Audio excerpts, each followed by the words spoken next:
xoşbəxt qadın o qadındır ki, ərinə hörmət qoyur.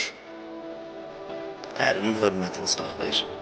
Həyat yoldaşı ilə ədəblə danışır. Peyğəmbərdən bir dənə hədis var, buyurur, cənnət qadını sizə tərif edeyim. Cənnət qadını. Burada o qadın ki, ərini çətinliyə salmır, ərini sıxıntıya salmır, sıxıntıya düşməyini istəmir. Bu cür deyil ki, məsələn, bunu təmin elədin, ged onu da təmin elədin. Buna aldın, ged onu da al. Bu cür sıxıntıya salmır onu. Və görsə ki, əri narahatdır, gedər ərindən soruşar ki, niyə narahatsan?